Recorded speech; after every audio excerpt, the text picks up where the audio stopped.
టాలీవుడ్లో స్క్రిప్ట్ సెలక్షన్లో తోపు ఎవరు అని అడిగితే మనందరికీ గుర్తుకొచ్చే పేరు సూపర్ స్టార్ మహేష్ బాబు.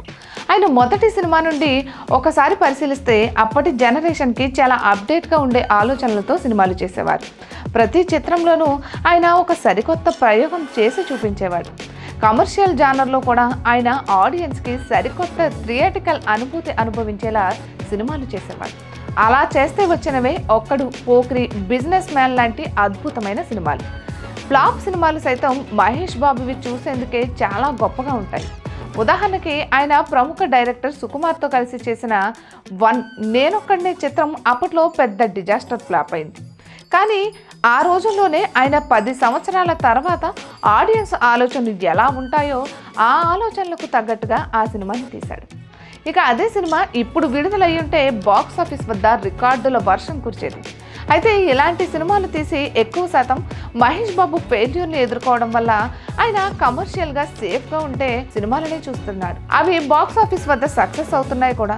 కానీ ప్రభాస్, రామ్ చరణ్, అల్లు అర్జున్ రేంజ్లో బాక్స్ ఆఫీస్ వద్ద మహేష్ బాబు సినిమాలు డబ్బులు రాబట్టలేకపోతున్నాయి. ఇది ఆయన అభిమానులకు తీవ్రమైన నిరాశని గురిచేస్తోంది. అయితే వాస్తవానికి రంగస్థలం చిత్రం తర్వాత డైరెక్టర్ సుకుమార్ మహేష్ బాబు వద్దకు పుష్ప మూవీ స్టోరీతో వెళ్ళాడు. ఆ స్టోరీని విన్న మహేష్ బాబు, ఇది నా బాడీ లాంగ్వేజ్కి వర్కౌట్ అవుతుంది, వేరే కథతో నా దగ్గరికి రా అని అన్నాడట.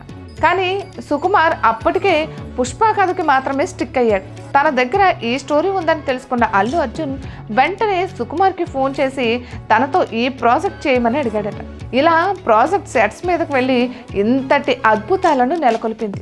ఇలా ఇండియన్ బాక్స్ ఆఫీస్ని షేక్ చేసిన పుష్ప సిరీస్ 2 భాగాలకు కలిపి 2000 కోట్ల రూపాయలకు పైగానే గ్రాస్ వసూళ్లను రాబట్టిందట. అంతటి క్రేజీ కలెక్షన్ని చూసే అదృష్టం మహేష్ బాబు కోల్పోయాడని, ప్రస్తుతం జనరేషన్ ఆడియన్స్కి ఆయన దూరం అవుతున్నాడని, రాజమౌళి సినిమాతో అయినా మరోసారి మహేష్ బాబు తన సత్తా చూపించాలని అభిమానులు సోషల్ మీడియా ద్వారా మహేష్ని ట్యాగ్ చేసి రిక్వెస్ట్ చేస్తున్నారు.